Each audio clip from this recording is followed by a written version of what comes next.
The doctor said he'd never fly again with one arm.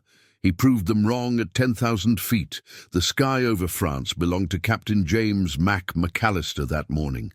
27 years old, 214 combat hours logged, and a natural grace with a P-51 Mustang that made other pilots shake their heads in admiration. Up here, at 18,000 feet, with the Rolls-Royce Merlin engine roaring its beautiful thunder and the stick responding to the slightest pressure of his hands, Mac was exactly where God had meant him to be. He'd known it since he was 8 years old, standing in a cornfield outside Abilene, Kansas, watching a barnstormer's biplane write loops across the summer sky. His daddy had called it foolishness. His mama had called it dangerous. Mac had called it his future. Now, wearing the silver bars of a captain in the Army Air Forces, leading a flight of 4 Mustangs on a bomber escort mission deep into Germany, that 8-year-old boy's dream had become reality. Blue Leader, this is Blue 3. Bandits, 11 o'clock high.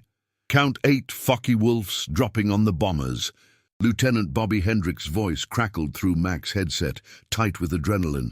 Mac's eyes snapped left, scanning the brilliant blue above. There, black specks diving like hawks, contrails streaming behind them, vectoring toward the box formation of B-17s they were escorting. 30 flying fortresses carrying 300 American boys over hostile territory, and 8 German fighters closing fast. Blue Flight, this is Blue Leader. Tanks away, follow me up. Mac's thumb hit the release for his drop tanks. The 2 metal cylinders fell away, tumbling toward the patchwork farmland below.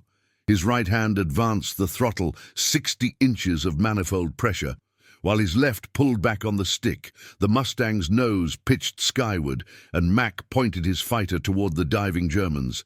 This was the moment. This was what separated the living from the dead. Mac's breathing slowed, his vision sharpened, everything else faded to background noise. There was only the geometry of angles and speeds, the calculus of pursuit curves that fighter pilots computed with instinct honed by survival. The lead, Focke-Wulf 190, painted the mottled grey-green of the Luftwaffe, grew larger in his gun sight. Mac's hands worked together. Right on the throttle, left on the stick, feet on the rudder pedals. Flying was a full-body conversation between man and machine, and Mac spoke the language fluently. Blue Leader has the shot. His right thumb found the gun button, but didn't press it yet. Patience. 300 yards, 250. The German rolled left, starting an evasive maneuver, but too late. Mac pressed the trigger. The Mustang shuddered as all 6 guns opened up. Tracers arced forward, orange lines of fire. The Focke-Wulf's right wing exploded in aluminum fragments. Smoke poured from its engine. The German fighter snap-rolled and dropped away, trailing flames. Blue 3, check right, brake left, brake left. The radio dissolved into overlapping shouts. Mac reversed hard, rolling inverted as he scanned for threats. His head swiveled constantly. Check 6, check high, check the bombers. There, another Focke-Wulf, this one with yellow markings, pulling around toward his wingman's tail. Blue 2, you've got one tracking you high 6. Can't shake him, lead. Mac rolled and pulled through, accepting 4 Gs that pressed him into his seat and grayed his vision. The Mustang carved across the sky. The German pilot spotted Mac and broke off, diving away. Mac pushed the stick forward, following. The altimeter unwound. 15,000 feet. 12,000. The airspeed climbed past 400 miles per hour. The Mustang's wings buffeted, warning of compressibility effects. Mac eased back, keeping pressure on his quarry. The German leveled out at 9,000 feet, turning hard right.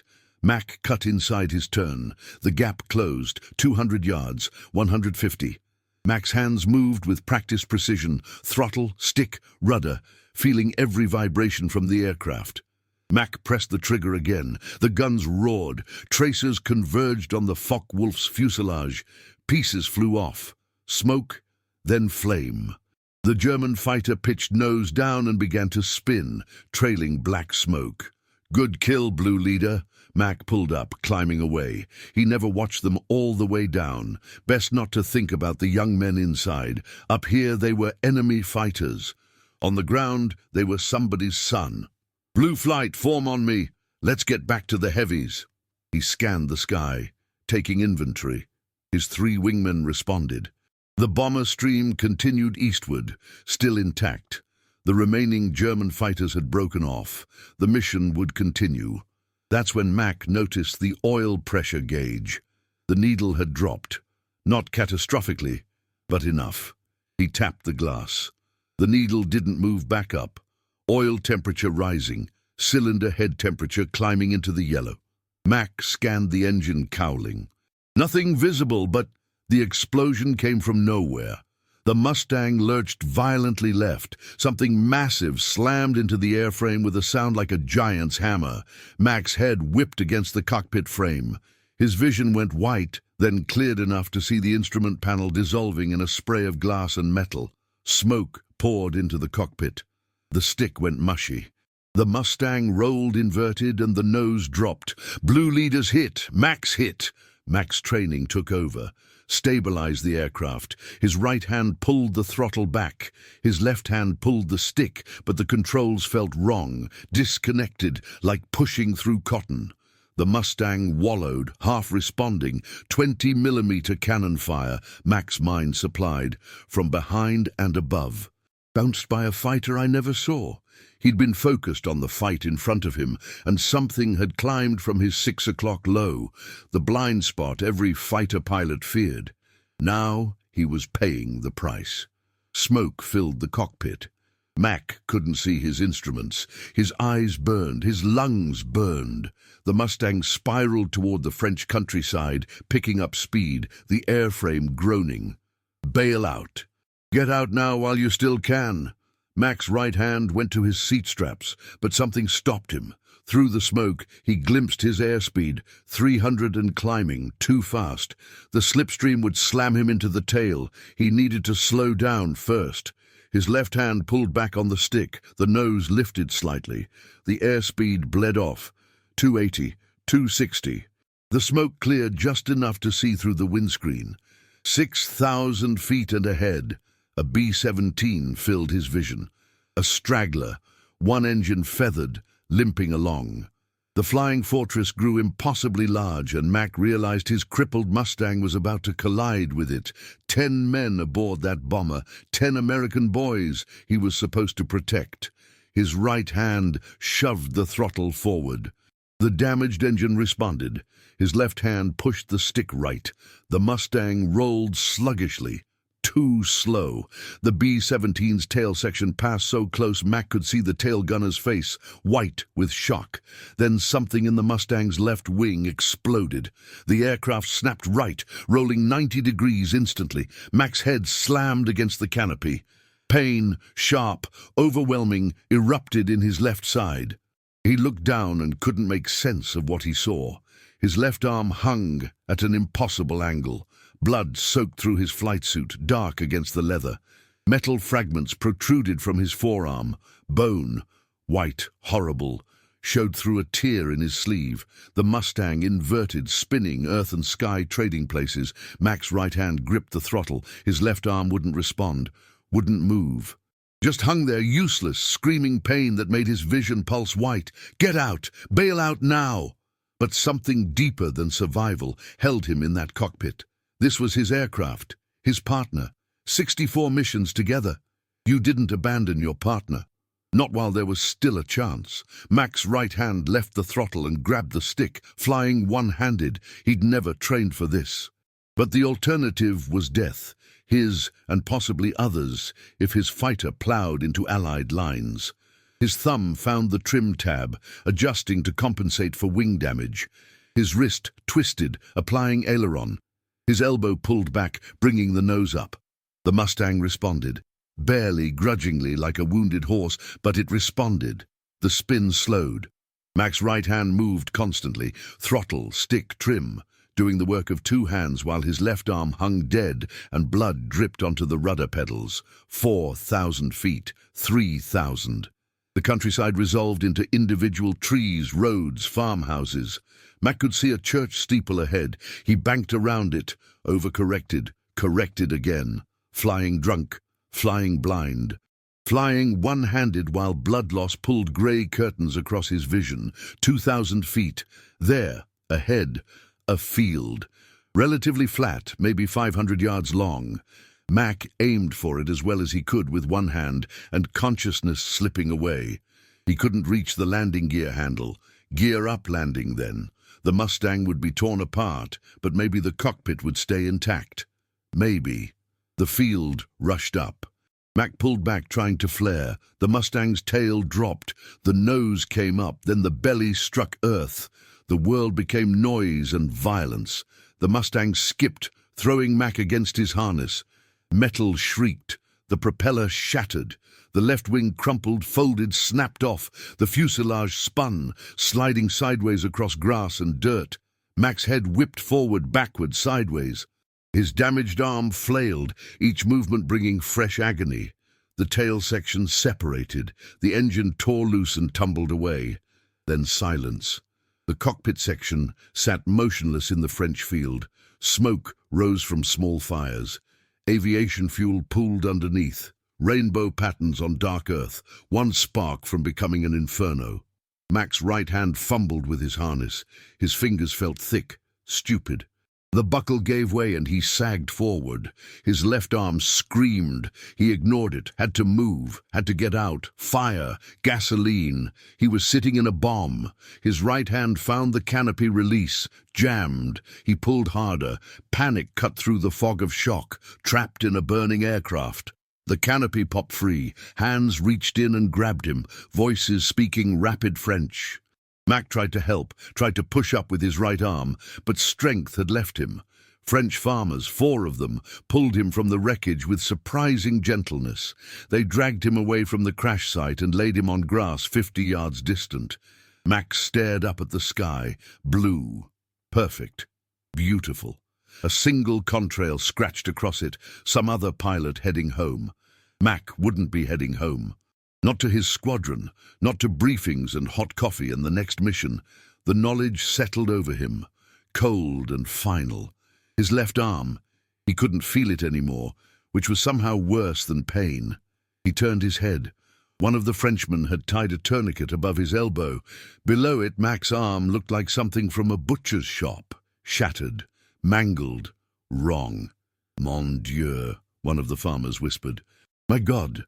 The teenager ran toward a distant farmhouse for help. The others knelt beside Mac, speaking words he couldn't process.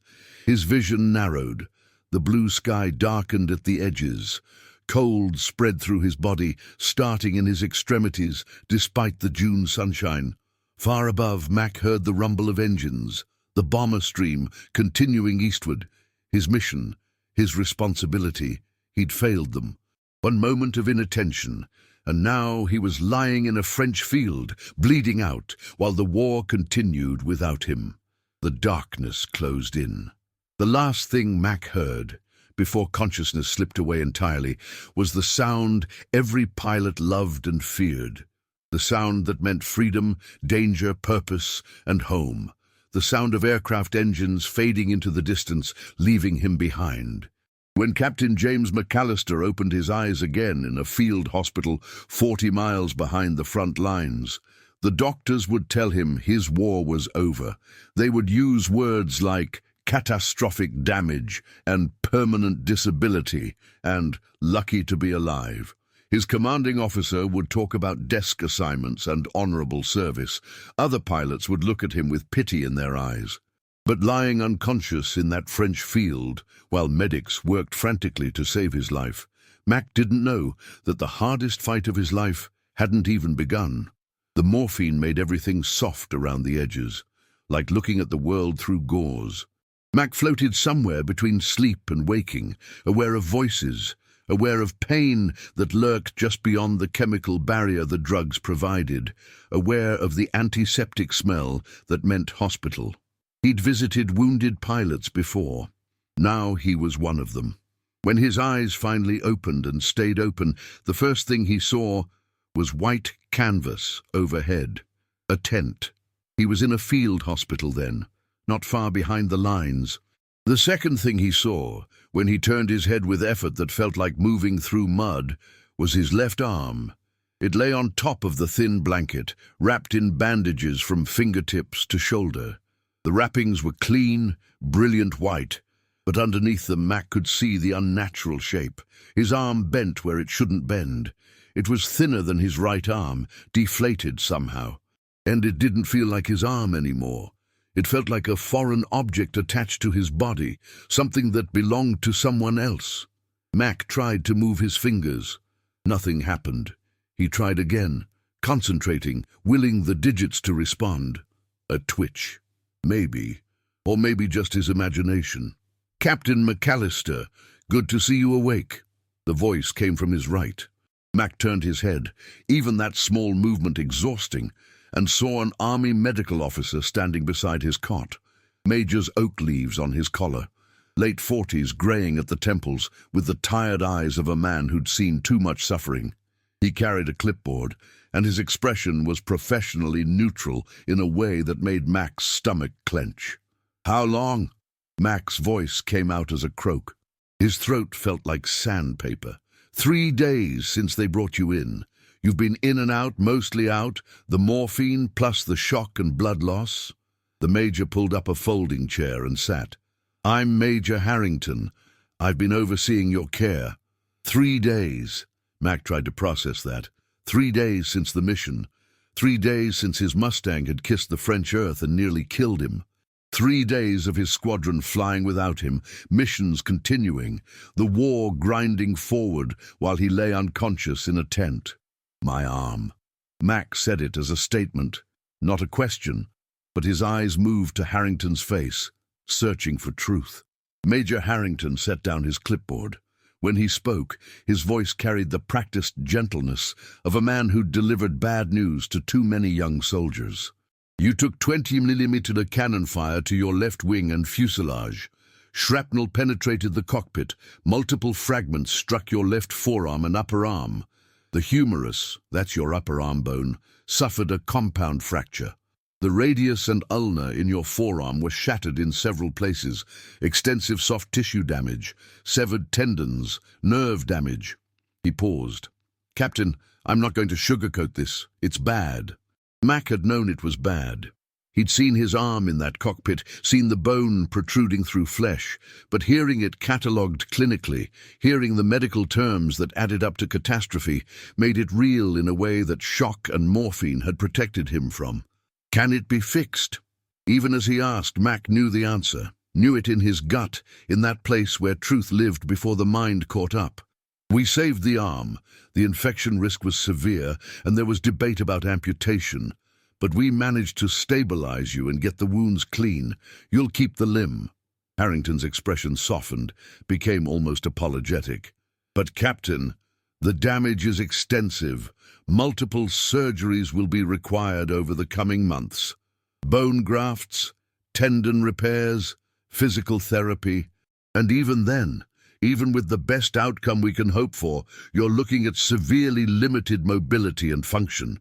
Maybe 20% of normal use if we're lucky. 20%. The number hung in the air between them like smoke. 20% of what his left arm used to do, 20% of the strength, the flexibility, the precision that flying demanded.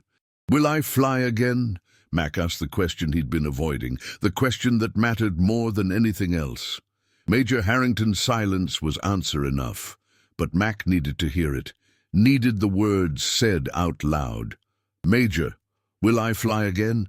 "Captain MacCallister." Harrington leaned forward, elbows on his knees, meeting Mac's eyes directly. "Flying a fighter aircraft requires both hands working in perfect coordination. Throttle, stick, mixture control, propeller pitch, flaps, landing gear, weapon systems. You know this better than I do. With the injuries you've sustained, with the limitations you're going to face even after healing, the answer is no. You won't fly combat missions again. You won't fly any military aircraft again. I'm sorry, but that's the reality." The words landed like punches, each one precise, each one finding its target. Won't fly again? Never. That was the word Harrington hadn't used, but it hung there anyway, invisible and final. Mac stared at the canvas ceiling. Somewhere outside the tent, he could hear the distant rumble of artillery, the war continuing without pause, without caring that Captain James MacCallister's world had just ended. A truck engine revved. Someone shouted orders. Life in the field hospital went on. But Mac's life, his real life, the only life that mattered, had stopped 3 days ago in a French field. "There will be a medical board review in 2 weeks," Harrington continued. "They'll make the official determination, but I can tell you now what it will be. Medical discharge. You've given your country honorable service, Captain. 2 years of combat flying, 64 missions, 7 confirmed kills. You're a hero. No one will ever take that away from you." Hero. The word tasted like ashes. Heroes didn't get bounced by fighters they never saw. Heroes didn't nearly crash into the bombers they were supposed to protect. Heroes didn't end up in hospital tents with shattered arms and shattered futures. "When can I see my commanding officer?" Mac's voice sounded hollow even to his own ears. "Colonel Patterson is scheduled to visit tomorrow. He's been asking about you." Harrington stood, picking up his clipboard. "Get some rest, Captain. The nurse will bring you more morphine if the pain gets too severe. You're going to need your strength for the recovery ahead." Recovery. As if there was something to recover to. As if 20% function in his left arm was something to work toward, something to hope for. After Harrington left, Mac lay still and tried to feel his left hand. Tried to wiggle his fingers, to make a fist, to do any of the 1,000 unconscious movements that used to be as natural as breathing. Nothing, or almost nothing. A faint tingling, a distant ache, sensations so muted they might have been his imagination. He thought about his Mustang, thought about the way the stick felt in his left hand, the subtle pressures and responses that told him what the aircraft was doing, what it wanted to do, what it needed him to do. Flying wasn't just about moving controls. It was a conversation, an intimacy between pilot and machine that required every sense, every nerve, every fiber of coordination. 20% of his left arm meant 0% of his flying capability. Harrington had been trying to be kind, trying to give him hope about the arm itself, but the subtext was clear. Mac was grounded, permanently. The tent flap opened and a nurse entered. Young, efficient, with the brisk competence of military medical personnel. She checked his IV, made notes on a chart hanging from the foot of his cot, asked him about his pain level. Mac answered automatically. The pain in his arm was nothing compared to the pain in his chest, the hollowness that had opened up where his future used to be. After the nurse left, Mac closed his eyes and tried to sleep, but sleep wouldn't come. Instead, memories came, sharp and vivid despite the morphine. He was 8 years old again, standing in that Kansas cornfield, watching the barnstormer loop and roll against the summer sky. The sound of the engine, a radial, he'd learned later, though at 8 he'd only known it as the most beautiful sound in the world. His father standing beside him, hand on Mac's shoulder, saying, "Foolish way to make a living, boy. Farming's honest work, flying's for dreamers." But Mac had been a dreamer, was a dreamer, had been. He was 17, taking his first flight lesson at the small airport outside Abilene. The instructor, a weathered crop duster named Pete, letting Mac take the controls of the ancient Stearman biplane. The moment, crystalline, perfect, when Mac realized the stick in his hands was connected directly to the wings, to the air itself, and that his movements translated instantly into the aircraft's response. Power, freedom, purpose, all flowing through his hands, both hands working in perfect harmony. He was 23, graduating from flight school, pinning on his wings, standing at attention, while the commanding officer congratulated the new pilots. His mother in the audience, proud despite her fears. His father absent. He'd never approved, never understood, but Mac hadn't cared. He was going to war. He was going to fly fighters. He was going to be exactly what he'd dreamed of being since he was 8 years old. He was 25, climbing into a P-51 for the first time, touching the controls of the most beautiful, most capable fighter aircraft in the world. Running his hands over the stick, the throttle, memorizing their positions, their feel. His instructor's voice in his headset. Flying a Mustang isn't like flying anything else. She'll do whatever you ask, but you have to ask correctly. Both hands, both feet, your whole body in constant communication with the machine. Master that and you'll own the sky. Mac had mastered it, had owned the sky. For 2 years and 64 missions, he'd owned it. And now, in the space of seconds, the time it took for a German fighter to fire its guns, for shrapnel to tear through aluminum and flesh, all of it was gone. The tent flap opened again. Mac opened his eyes, expecting the nurse, but instead saw a familiar face. Lieutenant Bobby Hendricks, his Blue 3, still in his flight suit, his face showing the strain of having just returned from a mission. "Mac!" Bobby's voice cracked slightly. He cleared his throat, tried again. "Sir, they told me you were awake." Mac tried to smile, managed something that felt more like a grimace. "Bobby, good to see you. How was the mission?" Bobby pulled up the folding chair Harrington had used, sat down heavily. He was 22 years old, from Minnesota, a farmer's son like Mac. They'd flown together for 8 months. Mac had saved Bobby's life twice. Now Bobby sat beside Mac's cot and struggled to meet his eyes. Mission went fine. Escorted the bombers to Schweinfurt and back. Lost Davis from green flight. Took flak over the target and didn't make it out. But we got the bombers through. Bobby paused. "Mac, I'm so sorry. I should have seen that fighter. Should have called it out. Wasn't your fault." Mac's voice was flat. "It was mine. I was focused on the wrong thing. Tunnel vision. Rookie mistake." "You're not a rookie. You're the best pilot in the squadron." "Were." Past tense. Mac heard it even though Bobby said, "Ah," because everyone would start using past tense now. Mac was the best pilot. Mac flew 64 missions. Mac earned 7 kills. Everything in past tense, everything finished, everything over. Bobby seemed to sense the direction of Mac's thoughts. He leaned forward, earnest. "Sir, listen. I talked to Colonel Patterson. There's going to be a spot opening up in operations. Planning missions, coordinating with Bomber Command, you could—" "I'm a pilot, Bobby." Mac cut him off, harder than he meant to. "Not a desk jockey. Not a planner. I fly. That's what I do. That's all I do." Mac did. "That's all I did." Mac looked away toward the tent wall, away from the pity he could see building in Bobby's eyes. "You should get back to the squadron. They need you. They need you, too. Even if you can't fly, you've got knowledge, experience." "Bobby." Mac's voice was quiet but final. "Go." Bobby sat there for another moment, clearly wanting to say more, to offer comfort or hope or whatever it was you offered to a pilot who'd been grounded forever. But Mac's expression must have convinced him it was futile. He stood, adjusted his flight cap, came to attention. "Yes, sir, I'll check on you tomorrow." After Bobby left, Mac was alone again with the white canvas ceiling and the distant sounds of war. The morphine was wearing off.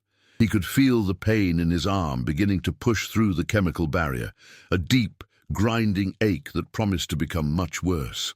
But he didn't call for the nurse. The physical pain was almost welcome. It was honest. It was simple. It was just pain. The other pain, the one in his chest, the one that had nothing to do with shrapnel or broken bones, was more complex. That was the pain of losing your identity, your purpose, your reason for existing. That was the pain of being told that everything you'd worked for, everything you'd dreamed of since you were 8 years old standing in a cornfield, was over. That pain, no amount of morphine could touch.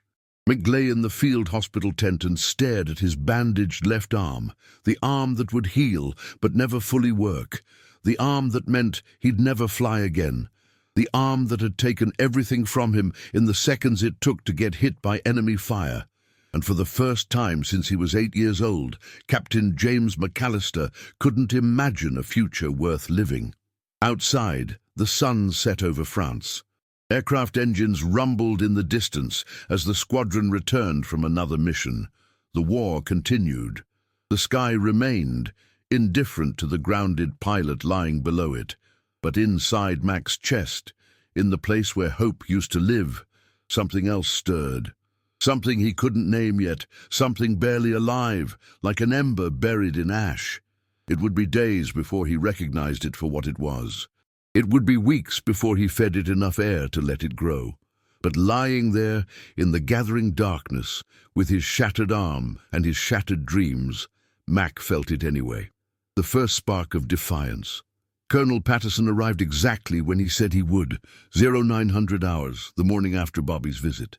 Mac heard him before he saw him, the distinctive cadence of command boots on wooden planks between the hospital tents.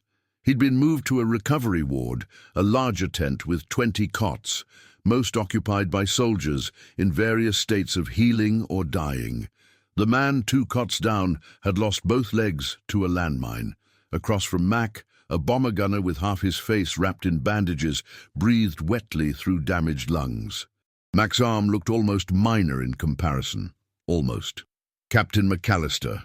Colonel Patterson stood at the foot of Mac's cot, ramrod straight despite being 48 and carrying the weight of an entire fighter group on his shoulders. Virginia-born, old military family, the kind of officer who led from the front. Mac had respected him from day one. That made what was coming harder. "Sir." Mac started to push himself up using only his right arm. The effort made him dizzy. "At ease, Captain. Stay as you are." Patterson pulled up the folding chair and sat. He looked tired, lines around his eyes deeper than Mac remembered. "I came as soon as the doctors said you were lucid. How are you feeling?" "Like I crashed a Mustang into a French field, sir." A ghost of a smile touched Patterson's lips. "I read the recovery team's report. They said what was left of your aircraft looked like it went through a meat grinder. Called it a miracle you walked away." "I didn't walk away, sir. French farmers pulled me out." "Still counts." Patterson studied Mac with the assessing gaze of a commander who'd sent too many young men into combat. "I also read Major Harrington's medical report." "I won't insult you by pretending it's anything but what it is." Mac appreciated that. No false hope, no platitudes, just truth, clean and sharp. "You're one of my best pilots, Mac. 64 missions, 7 confirmed kills. Twice you brought back aircraft that should have been written off. You've got the Distinguished Flying Cross, the Air Medal with clusters. And I was preparing Silver Star paperwork before this happened." Patterson paused. "Losing you from the squadron hurts. I won't pretend otherwise." "Sir, Patterson held up a hand. "Let me finish. Losing you from the cockpit hurts, but that doesn't mean we're losing you entirely. I've spoken with Group Headquarters. We have a position opening in operations planning. You'd coordinate mission parameters, work with Bomber Command, use your combat experience to help plan more effective escorts. Important work, Mac. Work that could save lives." There it was. The consolation prize, the desk job that meant Mac would spend the rest of the war pushing papers and pins on maps while other men flew the missions he should be flying. "With respect, sir, I'm not interested in pushing papers." Patterson's expression hardened slightly. "With respect, Captain, you don't have much choice. The medical board will ground you. That's certainty, not speculation. Your options are either a position that uses your knowledge or medical discharge that sends you home. Those are your only options." Home. What was home? His parents' farm in Kansas, where his father would look at him with vindication, told you flying was foolish, and his mother would fuss over him. A country fighting a war he could no longer contribute to. A future where the sky was something he looked up at instead of lived in. "How long until the medical board review, sir?" 10 days. But Mac, the outcome isn't in doubt. I've seen the x-rays. I've read Harrington's assessment. Your flying days are over. Something in Mac's chest, that ember that had started glowing the previous night, flared hotter. Your flying days are over. Everyone kept saying it. Harrington, Bobby, now Patterson. They said it with certainty, with finality, like established fact rather than opinion. But it was opinion. Medical opinion, informed opinion, expert opinion, but opinion nonetheless. Sir, what if they're wrong? Patterson frowned. Wrong about what? About whether I can fly. Mac, you have 20% function in your left arm, maybe less. You can't... With respect, sir, nobody's actually tested that. Nobody's put me in a cockpit to see what I can and can't do. They're making assumptions based on how much my arm can move. But flying isn't just about strength. It's about adaptation, about using what you have available. Mac pushed himself fully upright now, ignoring the spike of pain, ignoring the dizziness. Give me a chance to prove I can still fly. Patterson stared at him like he'd started speaking German. Mac, you're not thinking clearly. The morphine, the trauma, I'm thinking perfectly clearly, sir. Clearer than I have in days. Mac's voice gained strength. You said it yourself. I'm one of your best pilots. I've brought back damaged aircraft. I've flown on one engine with half my tail shot off, with controls that barely responded. I belly landed a Mustang in a French field using one arm while bleeding out. If I could do that, why couldn't I learn to fly normally with one arm? Because flying in extremis is completely different from sustained combat operations. I know that, sir. I'm not saying put me back in combat tomorrow. I'm saying let me try. Let me work with the mechanics, modify the controls if needed. Let me train. Give me a chance to adapt. Mac leaned forward, meeting Patterson's eyes directly. Sir, you know what it means to be a pilot. You know it's not just a job, it's who we are. Don't take that away from me without at least letting me try. Patterson was quiet. Outside the tent, Mac could hear the familiar sounds of an airbase. Engines warming up, crews shouting, tools on aluminum. His world. The world they were telling him he had to leave. Mac, even if I wanted to approve this, and I'm not saying I do, the medical board would never clear you. The regulations are explicit, full physical capability required for combat flying status. The regulations were written for normal circumstances. These aren't normal circumstances, sir. We're losing pilots faster than we can train them. Every experienced pilot we take out of rotation makes bomber crews more vulnerable. You said losing me from the squadron hurts. Mac pressed his advantage, sensing Patterson wavering. What if there was a way to keep me flying? What if we could prove that an injured pilot, properly adapted, could still be combat effective? How many other wounded pilots could we keep in service? How many lives could that save? That landed. Mac saw it in Patterson's face. The colonel wasn't just thinking about Mac anymore. He was thinking strategically, thinking about broader implications. The Army Air Forces was bleeding pilots. Experienced combat veterans were precious. If even a fraction of wounded flyers could be returned to duty through adaptation, the impact would be significant. But Patterson's frown remained. You're asking me to let you attempt something never done before. You're asking me to commit resources, aircraft, fuel, maintenance time, instructor time, to what is almost certainly a failed experiment. And you're asking me to do it while you're still recovering from massive trauma, while your judgment might be impaired. My judgment isn't impaired, sir. It's focused. For the first time since I woke up in this hospital, I have something to work toward instead of something to lose. Mac's voice dropped, became quieter but more intense.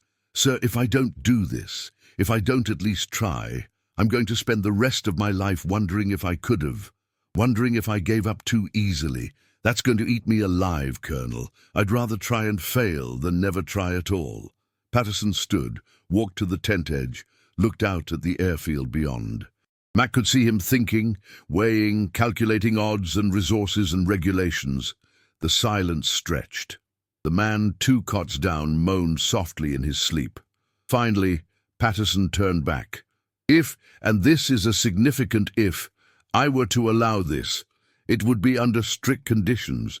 You'd work with the flight surgeon to ensure you're medically stable enough to even attempt training. You'd work with our best mechanics to determine what modifications might make single-handed flight feasible. You'd train on the ground first, cockpit procedures, engine run-ups, taxi tests. Only when you demonstrated basic competency would we consider actual flight. And at any point, if medical staff or flight instructors determine it's unsafe, the experiment ends. Immediately. No arguments, no appeals.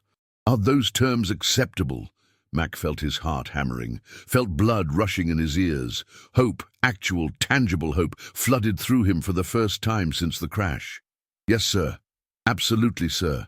I'm not promising anything, Mac. I'm saying I'll consider it.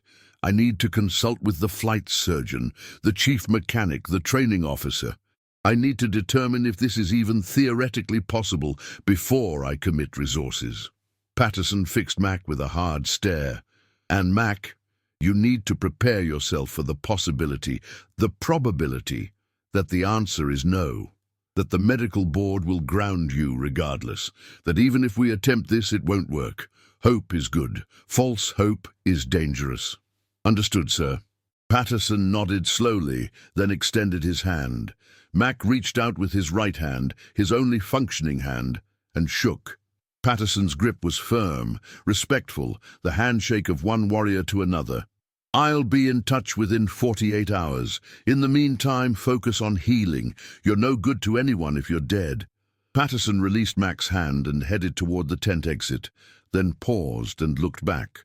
For what it's worth, Mac, I hope you're right. I hope you can do this. We need pilots like you.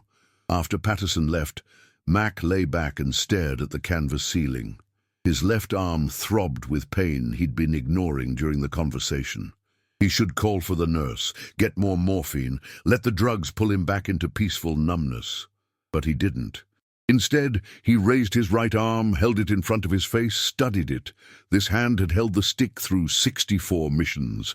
This hand had fired the guns that killed 7 enemy fighters. This hand had brought him home, again and again. Could this hand do it alone? Mac closed his eyes and visualized the cockpit of a P-51.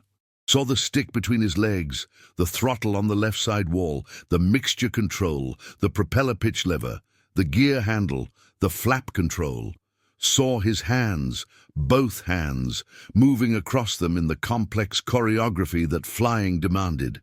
Then he visualized it again, but this time with only his right hand. Stick, throttle, back to stick, mixture, back to stick, gear, back to stick. Every movement requiring his hand to leave the primary flight control. It seemed impossible, but Mac had made a career out of making impossible things work. He'd coaxed dying engines to keep running. He'd landed with hydraulics shot out, with landing gear that wouldn't extend, with holes in his wings. He'd flown through conditions that grounded less determined pilots. This was just one more impossible thing, one more problem to solve. Mac spent the next 2 days preparing. The nurses thought he was being a model patient, dutifully doing prescribed physical therapy. What they didn't know was that Mac had designed his own regimen, focused specifically on the strength and dexterity his right arm would need. He did grip exercises until his forearm burned. He practiced reaching and touching specific points with his eyes closed, building muscle memory that would let his hand find controls by feel. He visualized cockpit procedures over and over, working out how to sequence movements so his hand could move efficiently between controls. His left arm remained mostly useless, but Mac discovered he could move it slightly if he concentrated. Not much, barely enough to shift its position, but movement nonetheless. And movement meant the nerves weren't completely dead. Movement meant potential. On the second day, Mac had an unexpected visitor.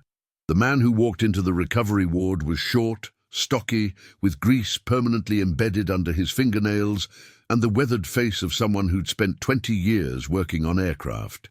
He wore mechanic's coveralls with Master Sergeant stripes, and his voice carried the flat vowels of Michigan. "Captain MacCallister, I'm Master Sergeant Walter Kowalski. Colonel Patterson asked me to talk to you about some crazy idea you got about flying with one arm." Mac sat up straighter. "Sergeant Kowalski, thank you for coming." Kowalski pulled up a chair and looked at Mac's bandaged arm. with the assessing gaze of a man evaluating a mechanical problem. "Colonel says you want to modify a Mustang's controls for single-handed operation. That about right?" "Yes, Sergeant. You know that's impossible, right?" Mac had heard impossible a lot lately. The word was starting to lose its power. "I know it's difficult.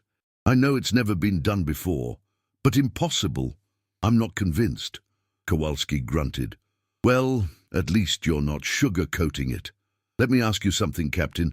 You ever work on engines? Ever actually put your hands inside a Mustang and seen how the systems connect?" "Some. Not like you have." "Damn right not like I have. So let me tell you what you're asking for." Kowalski leaned forward. "A Mustang's got controls on both sides of the cockpit. Throttle, mixture, prop pitch, all on the left, stick in the middle, rudder, pedals at your feet.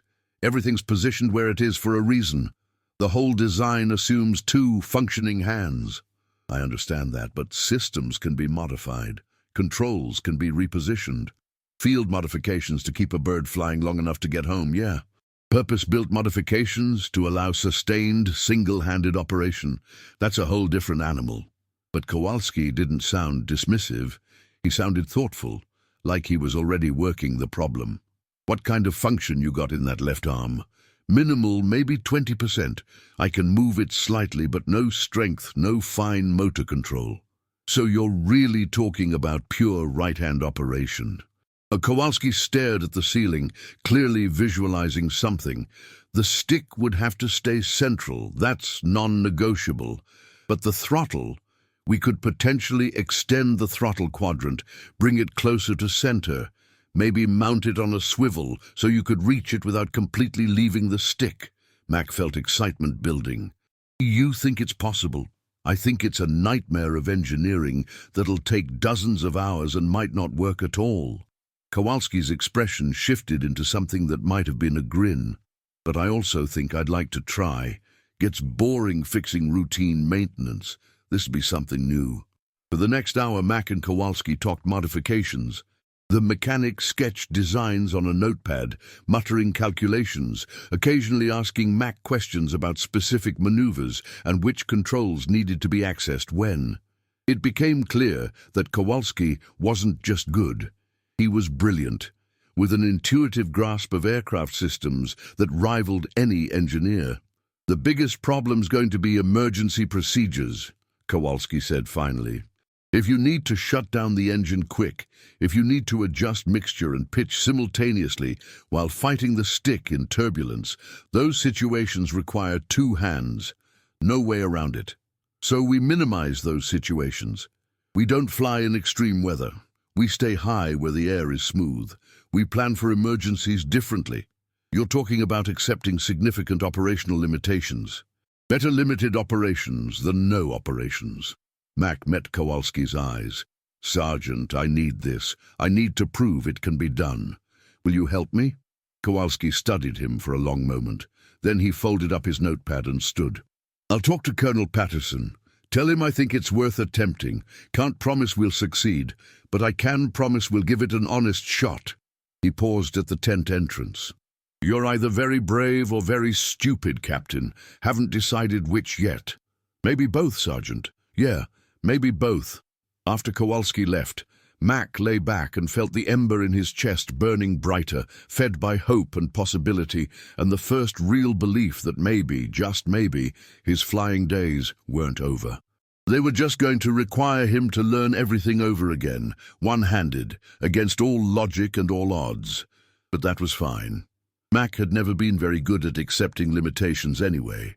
Colonel Patterson's answer came exactly 48 hours later, delivered not by the colonel himself, but by Major Harrington, who walked into the recovery ward with an expression somewhere between skepticism and reluctant admiration. "Captain MacCallister, Colonel Patterson has approved a trial period. Against my medical advice, I should add." Harrington pulled up the familiar folding chair. "You have 6 weeks. If at any point during those 6 weeks your medical condition deteriorates, if you show signs of infection, if your recovery is compromised in any way, this experiment ends immediately. Understood?" "Understood, sir. Furthermore, You'll be under my direct medical supervision. Daily check-ins for the first 2 weeks, then every other day after that. And Mac, Harrington's expression softened slightly. I hope you prove me wrong. I genuinely do. But hope doesn't change physiology. Your arm has suffered catastrophic damage. What you're attempting has never been done because it's never been possible. Then I guess I'll be the first, sir. Harrington shook his head, stood, and dropped a folder on Mac's cot. Your training schedule. Sergeant Kowalski and Captain Reynolds from Flight Instruction have put together a program. Ground school starts tomorrow. You'll begin in a classroom, move to cockpit familiarization, then engine run-ups, then taxi tests. Actual flight won't be attempted for at least 3 weeks, possibly longer. They want you to master every other aspect first. After Harrington left, Mac opened the folder with his right hand and read through the schedule. It was aggressive, demanding, designed to push him to his limits. Perfect. The next morning, they discharged him from the hospital. Mac walked. His legs worked fine, at least, to the operations building where a small classroom had been set up. His left arm hung in a sling, still bandaged, still mostly useless. But his right arm was strong. His mind was sharp, and his determination was absolute. Sergeant Kowalski was waiting, along with Captain Jim Reynolds, a veteran flight instructor with 30 years of flying experience and a reputation for being impossible to impress. Reynolds was tall, lean, with silver hair and eyes that missed nothing. He looked at Mac the way a jeweler might look at a flawed diamond, seeing potential, but also seeing all the ways it could shatter. Captain MacCallister, let's get one thing straight from the beginning. Reynolds' voice was gravelly, worn smooth by years of shouting over aircraft engines. I think this is a waste of time. I think Colonel Patterson is indulging a wounded pilot who can't accept reality. But I've been ordered to give you fair evaluation, and that's what I'll do. You'll get no special treatment, no sympathy, no allowances for your injury. You either meet the standard or you don't. Clear? Crystal clear, sir. Good. Sit down. Let's talk about what you're actually trying to accomplish. For the next 4 hours, Reynolds walked Mac through the theoretical requirements of single-handed flight. He used a chalkboard, diagrams, physics equations that made Mac's head spin, but the core message was clear. Flying a P-51 Mustang required constant, simultaneous inputs from multiple controls. Throttle adjustments during takeoff while maintaining directional control with rudder and aileron. Mixture and propeller pitch changes during climb while managing airspeed.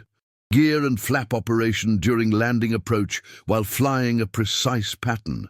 Every one of these maneuvers, Reynolds tapped the chalkboard with chalk, requires 2 hands working in coordination. Now, Sergeant Kowalski tells me he can modify the controls to bring them closer together. That helps. But it doesn't solve the fundamental problem of sequential versus simultaneous control inputs. What if I accept that some maneuvers will be sequential? Mac asked. What if I adjust throttle, then return to the stick, then adjust mixture, then return to the stick? It'll be slower, less smooth, but would it work? Reynolds considered that. For straight and level flight, possibly. For takeoff and landing, maybe, if conditions are perfect. For combat maneuvering? He shook his head. You'd be dead in seconds. You can't fight another aircraft if you have to take your hand off the stick to adjust power. Then I won't fight. I'll escort. I'll fly cover at altitude where I can maintain position without constant maneuvering. I'll adapt my mission to my capabilities. You're talking about being half a pilot. Half a pilot is better than no pilot at all, sir. Reynolds stared at him for a long moment, then something shifted in his expression. Not quite approval, but perhaps a grudging respect for Mac's refusal to surrender. All right, let's see what you can actually do. They moved to the flight line, to a P-51 Mustang that Kowalski had pulled out of rotation for modifications. The aircraft looked normal from the outside. Sleek, deadly, beautiful. But when Mac climbed up on the wing and looked into the cockpit, he saw the changes. The throttle quadrant had been extended on a hinged arm, allowing it to swing closer to the stick. The mixture and propeller pitch controls had been repositioned, clustered together, where his right hand could reach them without fully leaving the stick. The gear handle had been modified with an extended lever. Even the radio controls had been moved, consolidated onto a panel within easy reach. "It's not pretty," Kowalski said, standing on the wing beside Mac, "but it should be functional. The throttle's the key innovation. You can push it forward or pull it back with your hand still loosely on the stick. Won't be as precise as normal operation, but it should work." Mac settled into the cockpit, his right hand finding the stick, his eyes scanning the modified controls. It felt foreign, strange, wrong, but it also felt possible. "Just sit with it today," Reynolds instructed. "Learn where everything is. Touch each control. Visualize the sequences. Tomorrow we'll start engine familiarization." Mac spent 3 hours in that cockpit, his right hand moving from control to control, building muscle memory, working out the most efficient movement patterns. His left arm hung useless in its sling, a constant reminder of why this was necessary. But his right arm learned quickly, adapted, found rhythms that worked. The next day, they started the engine. The Merlin roared to life with that beautiful, thunderous sound that Mac had heard in his dreams for the past 2 weeks. The aircraft trembled, the instruments came alive, and Mac sat in the pilot's seat, right hand on the throttle, feeling the power at his fingertips. "Bring it up to 1,000 RPM, Reynolds instructed through the radio, standing on the wing beside the cockpit. Mac's hand advanced the throttle smoothly. The engine note rose. The propeller became a blur. "Now adjust mixture to full rich." Mac's hand left the throttle. The aircraft surged slightly without the restraining pressure, found the mixture control, pushed it forward, returned to the throttle. The movement took 3 seconds, maybe 4, an eternity by normal standards, but it worked. Propeller to full increase. Again, the sequence. Throttle, propeller control, back to throttle. Smooth but slow, careful but functional. They ran through the entire pre-flight checklist that way, Mac's right hand dancing between controls while Reynolds called out each step. Some procedures took twice as long as normal, some took 3 times as long, but Mac completed each one successfully. "Not bad," Reynolds admitted after they shut down the engine. "Not good, but not bad. Tomorrow we'll try taxi operations." The next week was a blur of progressively more complex ground operations. Mac learned to taxi the Mustang using only his right hand, steering with the brakes and rudder, adjusting power with quick movements to the throttle. He practiced emergency shutdowns, memorizing the sequence so his hand could fly to the correct controls without thought. He ran through normal and abnormal checklists until he could recite them backwards. And every evening, after training ended, Mac returned to his barracks and continued his own private regimen. Grip exercises, reach exercises, visualization. He fell asleep each night mentally flying entire missions, his right hand twitching under the blanket as his sleeping mind worked the controls. His left arm improved slightly. The swelling decreased. Some feeling returned, dull, distant, but present. Harrington removed the sling after 10 days, and Mac discovered he could hold his left arm at his side without support, could even raise it slightly if he concentrated. Not useful for flying, but a victory nonetheless. 2 weeks into training, Reynolds cleared him for taxi tests at speed. Mac sat in the cockpit, engine running, the Mustang trembling like a thoroughbred waiting for the gate to open. Ahead of him stretched a mile of runway, empty and inviting. "Take her up to 60 miles per hour, Reynolds instructed through the radio. "Then bring her back to taxi speed. Show me you can control her." Mac's right hand advanced the throttle. The Mustang surged forward, accelerating, the tail coming up as airspeed increased. 40 miles per hour, 50, 60. The aircraft wanted to fly, wanted to lift off, and Mac wanted desperately to let it. But not yet, not until he'd proven he could handle her on the ground. He pulled the throttle back, tapped the brakes gently, kept the wings level with small rudder inputs. The Mustang slowed, settled, obeyed his commands, even though those commands came from only one hand. "Good," Reynolds said, and Mac heard the surprise in his voice. "Do it again." Mac did it again and again and again, until high-speed taxi runs became routine, until his right hand knew exactly how much brake pressure to apply, exactly how much rudder input to give, exactly when to reduce power. 3 weeks into training, on a clear morning with light winds and unlimited visibility, Reynolds made the announcement Mac had been waiting for. "Tomorrow morning, 0600 hours, you're going to fly." Mac didn't sleep that night. He lay in his bunk, staring at the ceiling, visualizing every moment of the flight to come. Takeoff roll, rotation, climb out, level flight, descent, approach, landing. His right hand moved through the sequences, touching controls that weren't there, building the mental pathways that would become physical reality. Morning came slowly, then too quickly. Mac dressed carefully, pulled on his flight suit, struggling with the zipper one-handed but managing, and walked to the flight line as the sun broke over the horizon. The Mustang waited, fueled and ready. Kowalski had polished her until she gleamed, a gesture of confidence and respect. Reynolds stood beside her, holding Mac's parachute. "Rules are simple," Reynolds said as he helped Mac into the chute. "Straight flight only. Take off, climb to 5,000 feet, fly straight and level for 10 minutes, then return for landing. No maneuvering, no aerobatics, no showing off. This is a test of basic capability, nothing more. If at any point you feel you're losing control, tell me immediately. I'll be following in the chase plane. Understood?" "Understood, sir." Mac climbed onto the wing, settled into the cockpit, felt the familiar yet strange arrangement of controls under his right hand. He ran through the pre-flight checklist, his hand moving with the efficiency of 3 weeks' constant practice. Battery on, fuel selector, mixture rich, propeller full increase, magnetos on. The engine coughed, caught, roared to life. Mac ran through the engine checks, warming the oil, checking magnetos, testing controls. Everything normal, everything ready. His heart hammered against his ribs, his mouth was dry, but his right hand was steady on the throttle, steady on the stick. "Tower, this is Test Flight 1, ready for takeoff." "Test Flight 1, you're cleared for takeoff. Winds light and variable. Good luck, Captain." Good luck. He'd need it. Mac advanced the throttle. The Mustang began to roll, slowly at first, then faster. His right hand held the stick, his feet worked the rudder pedals, keeping the aircraft tracking straight down the center line. 40 miles per hour, 60, 80. The tail came up, 100.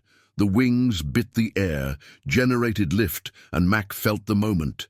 That perfect, beautiful moment when the aircraft wanted to fly. His right hand eased back on the stick, the wheels left the ground, and Captain James MacCallister, the pilot they'd told would never fly again, climbed into the morning sky with one arm and enough determination to power a squadron. Below him, on the ground, Sergeant Kowalski watched and wiped something from his eyes. Beside him, Captain Reynolds keyed his radio. "Test Flight 1, your flying is acceptable. Let's see if you can land her." Mac smiled, the first real smile in 3 weeks, and pointed his Mustang toward the sun. He was flying again, and nothing, absolutely nothing, had ever felt so right. The day of the final evaluation arrived with the kind of perfect weather that made men believe in Providence. Clear skies stretched from horizon to horizon, the autumn sun warming the English countryside without summer's oppressive heat. Light winds, excellent visibility, conditions so ideal they seemed designed specifically for what Mac was about to attempt. But Mac knew better than to trust perfect conditions. He'd seen too many missions go wrong under perfect skies. Luck was fickle. Skill and preparation were what mattered. 6 weeks had passed since Colonel Patterson had given him permission to try.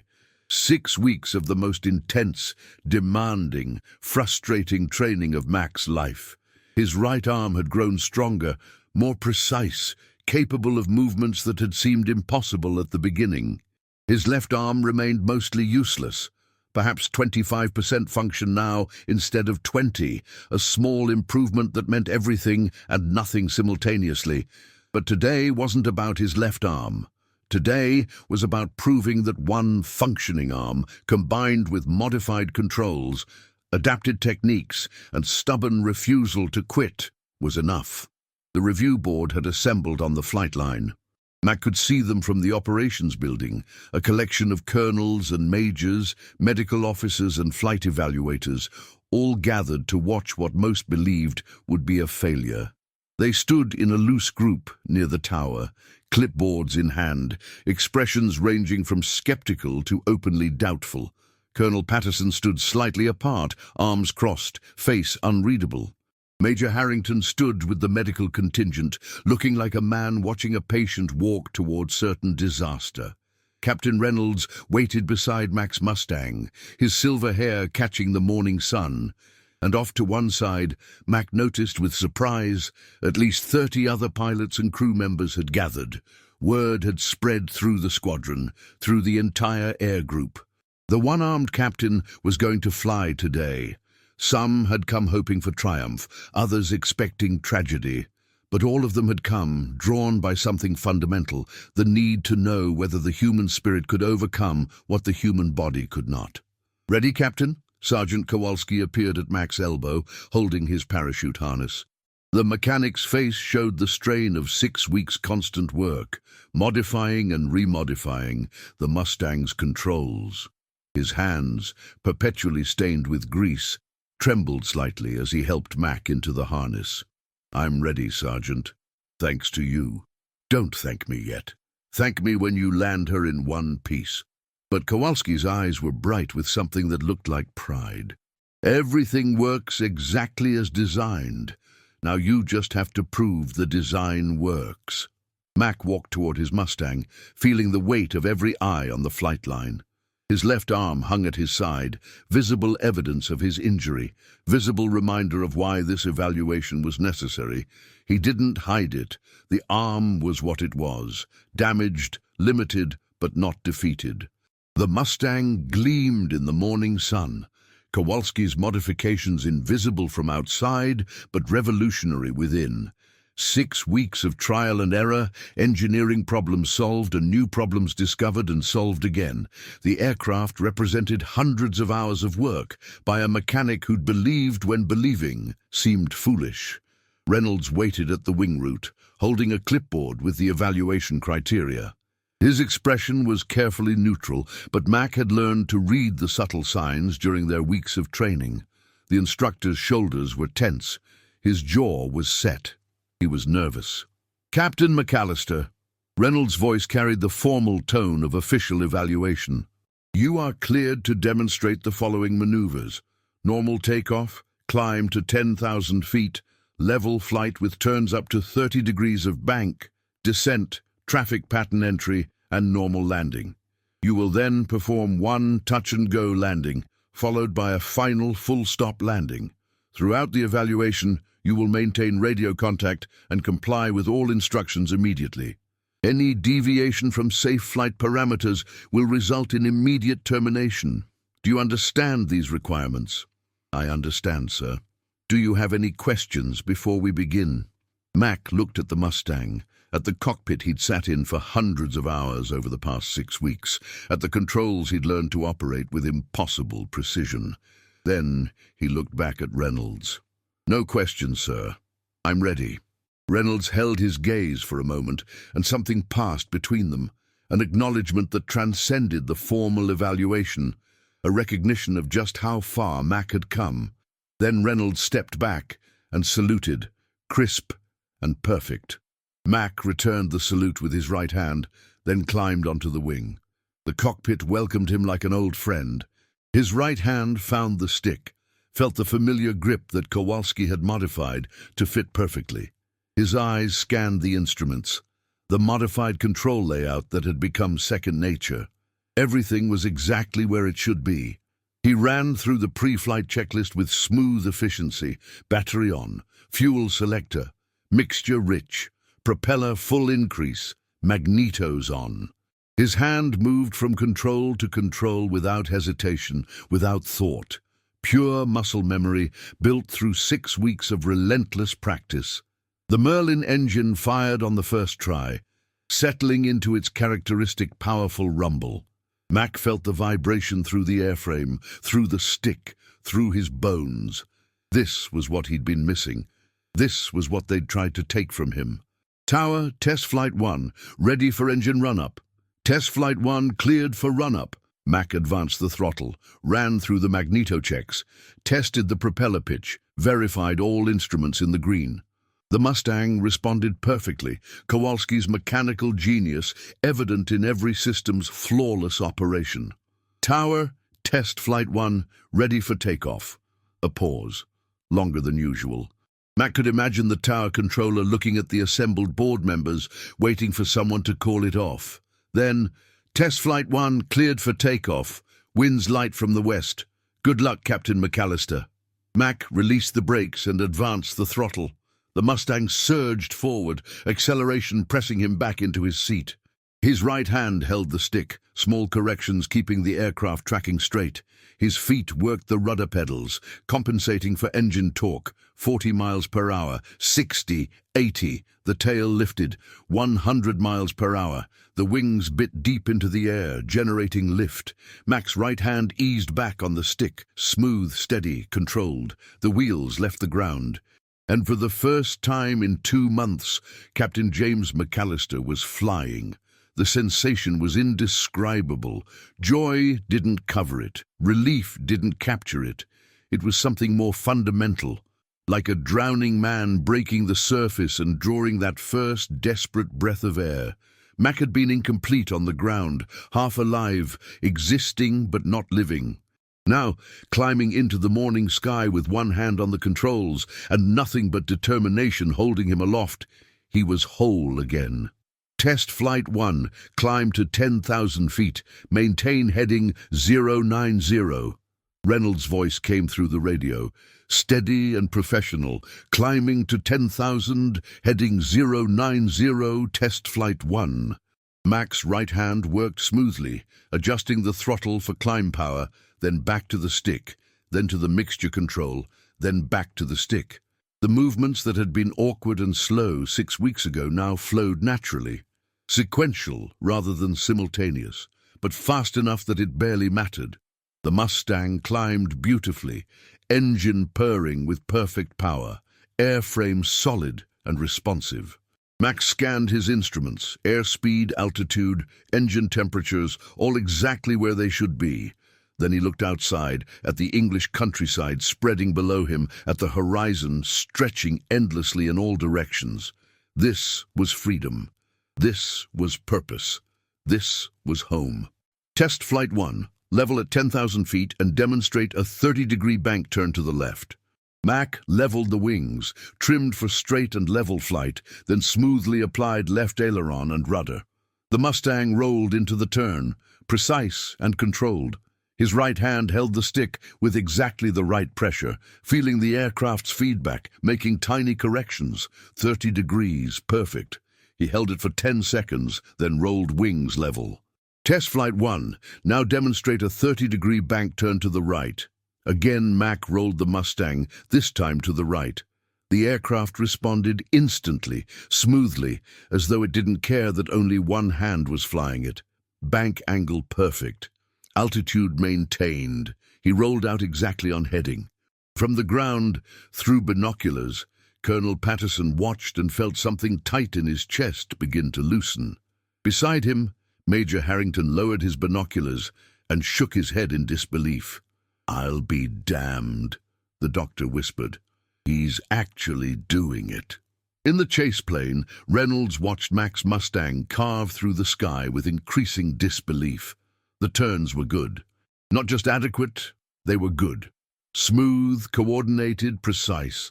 If Reynolds hadn't known the pilot was flying one-handed, he never would have guessed from watching the aircraft's performance.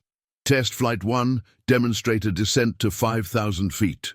Mac reduced power, adjusted pitch, began a controlled descent. His right hand moved constantly but never frantically. Throttle, stick, trim, throttle, stick. The sequence had become natural, automatic, as reflexive as breathing. The Mustang descended smoothly, airspeed controlled, attitude perfect. At 5,000 feet, Mac leveled off and keyed his radio. Tower, Test Flight 1, requesting clearance to enter the traffic pattern. Test Flight 1, cleared to enter left traffic for runway 27. Call turning base. This was it. The moment that mattered most. Anyone could fly straight and level. Anyone could make gentle turns at altitude. But landing required precision, timing, and constant control inputs throughout a constantly changing flight profile. Landing was where this evaluation would succeed or fail. Mac flew the downwind leg parallel to the runway, his eyes scanning constantly, airspeed, altitude, position relative to the runway. Landing checklist, he muttered to himself. His right hand moved through the sequence, throttle back, mixture rich, propeller full forward, gear down. The landing gear extended with its familiar solid thunk. 3 green lights confirmed all wheels down and locked. Test Flight 1 turning base. Mac banked left, rolled out perpendicular to the runway, continued descending, flaps down. His hand found the flap control, extended them to landing position, returned to the stick. The Mustang slowed, the nose pitched down slightly, the whole character of the aircraft changing. Test Flight 1, turning final. Another left turn, rolling out aligned with the runway centerline. Mac could see it ahead, the concrete strip where he'd learned to fly, where he'd taken off on 64 combat missions, where he'd thought he'd never land again. His right hand made constant small corrections, adjusting power, adjusting pitch, keeping the descent rate perfect. 400 feet, 300, 200, the ground rushed up. Mac's hand worked the throttle, bleeding off power gradually. His eyes focused on the far end of the runway. 100 feet, 50, 20. He pulled the throttle to idle and eased back on the stick, flaring the Mustang, bleeding off speed, letting the aircraft settle toward the runway in that perfect moment when flying transitions to not flying. The main wheels touched with barely a squeak. Mac held the nose up, let it settle gently onto the runway, applied the brakes smoothly. The Mustang rolled straight and true, decelerating, obeying his commands. Perfect landing. Test Flight 1, nice job, full power for touch and go. Mac's right hand shoved the throttle forward even as his feet released the brakes. The Merlin roared back to full power. The Mustang accelerated. 60 miles per hour. 80. 100. Mac eased back on the stick, and the wheels lifted off again, climbing back into the sky for one more circuit. The second landing was even better than the first. Smooth, controlled, exactly on centerline. Mac rolled to the end of the runway, turned off onto the taxiway, and shut down the engine. Silence, sudden and complete. The Merlin's roar faded into memory. Mac sat in the cockpit, his right hand still on the stick, and felt tears running down his face. He didn't try to stop them. This moment had cost too much, demanded too much, meant too much for shame or embarrassment. He'd done it. Against every prediction, every medical opinion, every reasonable expectation, he'd done it. The canopy opened. Reynolds stood on the wing, his weathered face showing an expression Mac had never seen there before, genuine, unguarded emotion. "Captain MacCallister, that was some of the finest flying I've seen in 30 years of instructing." Reynolds' voice was rough, strained. "You passed. Hell, you didn't just pass. You exceeded standard. I'm recommending you be restored to full flight status." Mac couldn't speak, could only nod. Reynolds reached down and helped him out of the cockpit, and as Mac climbed onto the wing, he saw that the assembled crowd on the flight line had grown. Mechanics, pilots, ground crew, administrative personnel. What looked like half the air group had gathered while he was flying. As he jumped down from the wing, they erupted into applause. The sound washed over him like a wave. Hardened combat pilots who'd seen everything clapped until their hands hurt. Mechanics who'd watched him struggle with one-handed procedures for weeks cheered. Even the members of the evaluation board, stern colonels who'd come expecting failure, applauded with genuine enthusiasm. Colonel Patterson strode forward, stopped in front of Mac, and came to attention. Then, deliberately, formally, he saluted. Welcome back to flight status, Captain MacCallister. Mac returned the salute, his right hand crisp and perfect, his left arm hanging at his side, but no longer a symbol of defeat, now just a reminder of what he'd overcome. Major Harrington appeared next, shaking his head in wonder. "Captain, I owe you an apology. I told you it was impossible. I was wrong. What you've accomplished is going to change everything. For other wounded pilots, for how we think about injury and adaptation, you've proven that limitation doesn't mean the end. It just means finding a new way." Sergeant Kowalski pushed through the crowd, grabbed Mac in a bear hug that ignored all military protocol, and whispered, "Knew you could do it, Captain. Damn proud to have been part of this." Bobby Hendricks appeared, grinning wider than Mac had ever seen. "Does this mean you're coming back to the squadron, sir?" Mac looked at the Mustang behind him, at the assembled crowd around him, at the sky above him, that endless, beautiful sky that he'd thought he'd lost forever. "Yeah, Bobby, I'm coming back." 3 months later, Captain James MacCallister stood on a flight line in France, watching a young pilot with a prosthetic leg climb into a modified P-47 Thunderbolt for his first post-injury flight. The pilot's name was Lieutenant David Chen. And 2 months ago, he'd been told his flying days were over. 2 weeks ago, he'd heard about the one-armed captain who'd proven the doctors wrong. Now Chen was about to prove them wrong too. Mac had returned to combat flying, completing 26 more missions by war's end. He'd never become the aggressive dogfighter he'd been before. Those days were gone. But he'd become something perhaps more valuable.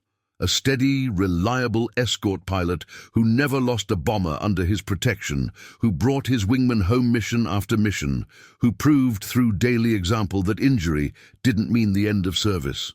Other wounded pilots had noticed. A captain with frostbite damage, a lieutenant with a shattered shoulder, a major who'd lost an eye. One by one, they'd come forward asking to attempt their own adapted training. And one by one, working with mechanics like Kowalski and instructors like Reynolds, they'd found ways to keep flying. The War Department had noticed too. By early 1945, the Army Air Forces had established a formal program for evaluating wounded pilots for possible return to flight status through adaptive modifications.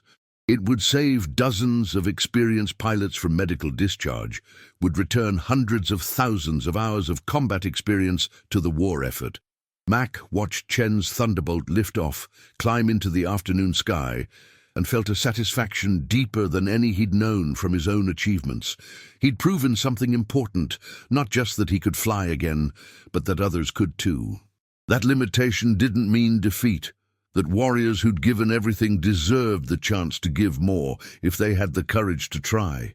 The sky had tried to ground him, injury had tried to defeat him, doubt had tried to break him, but Captain James MacCallister was still flying. And because he'd refused to quit, because he'd proven the impossible was merely difficult, dozens of other pilots would fly again too. Some victories aren't won in combat. They're won in the quiet determination of a wounded pilot who looks at the sky and refuses to believe it's beyond his reach. They're won in the innovation of a mechanic who sees problems as puzzles. They're won in the courage of every person who's ever been told they can't and responded with 2 simple words: "Watch me." If this story of courage, adaptation, and refusing to surrender inspired you, if it reminded you that obstacles are just problems waiting for solutions, that limitations are just challenges waiting to be overcome, then share your own story of overcoming what others said was impossible. Tell us about a time when you refused to accept "you can't" as the final answer. And subscribe for more true stories that prove the strength of the human spirit can never be grounded, no matter how hard the world tries to clip its wings. Because Mac's story didn't end when his arm was shattered. It was just beginning. And your story? Whatever obstacles you're facing, whatever limitations others have placed on you, your story isn't over either. Not until you decide it is. Keep flying. Always keep flying.